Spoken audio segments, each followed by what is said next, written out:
December holidays and celebrations. Chapter 9 Secret Santa. All the students in Mrs. Mitchell's class were talking up a storm on the bus ride home. Everyone wanted to know who each person picked for their Secret Santa. It was really supposed to be a secret, and Annabelle treated it as such, even when Caitlin asked her the forbidden question. So, Annabelle, what name did you choose from the bowl for your Secret Santa? Caitlin asked, eager to know. Annabelle was upset by her friend's question. I can't believe you're asking me that question, Caitlin, said Annabelle. You know Mrs. Mitchell instructed us not to tell anyone. But it's me, your best friend, Caitlin. Certainly you can at least tell me, she pleaded. But what if I chose you? Then your gift wouldn't be a secret anymore because you would probably tell me what to get you, Annabelle said. I guess you have a point there, replied Caitlin. So you can get me whatever you want to, Annabelle. But you do know my favorite color is purple. Caitlin couldn't resist joking with her friend. Annabelle laughed. Whatever you say, Caitlin, whatever you say.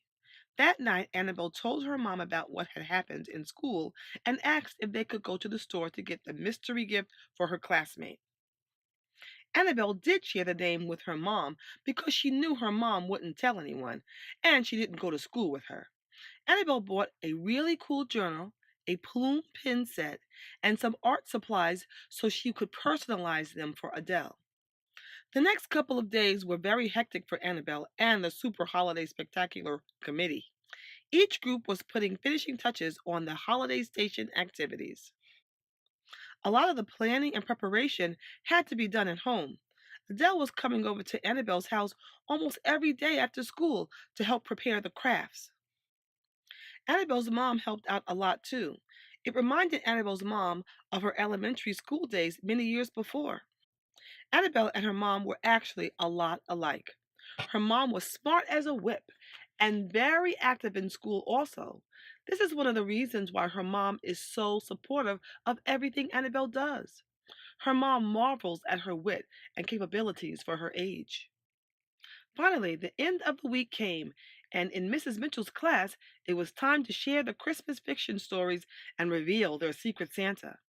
As each story was read, the class gave a good round of applause. There was also lots of laughter for the funny and silly stories. When it was time for Annabelle and Dexter to share the story they wrote together, Dexter immediately took the lead and started reading the first half of the story. Annabelle noticed that his voice was very bright and clear. He used different voices to represent different characters. When it was time for Annabelle to read the second portion of the story, she tried to follow Dexter's lead and sound very clever as well. Annabelle was never one to be extremely silly, but somehow that funny side of her started to make itself known through her reading. She found herself using a crazy voice that she had never used before. The class loved it and laughed along. Annabelle enjoyed it too. Being goofy and silly was something she had never tried before. It's amazing how different personalities and people can challenge you to do things differently and explore and learn new things about yourself. That's exactly what Dexter did for Annabelle without even knowing it. As a result, Annabelle got in touch with a different side of her personality. Annabelle concluded that when necessary, she was really good at being silly. She didn't know if it was a good thing or even something that she would do a lot, but at least she knew she could.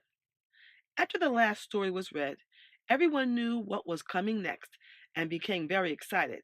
Everyone's secret Santa would finally be revealed. Mrs. Mitchell asked them to get the gift they brought for their mystery person and put it on their desk. Then, one by one, she motioned each student to give their mystery person their gift. There was a lot of excitement and surprise. Then, on the count of three, Mrs. Mitchell told everyone to open their gifts at the same time. Everyone was so excited. Afterward, some of the girls hugged each other and the boys were giving high fives. This was a special moment to treasure forever. Chapter 9 is finished. I have a question for you. How did Dexter end up challenging Annabelle during their writing assignment? Discuss this with your friends.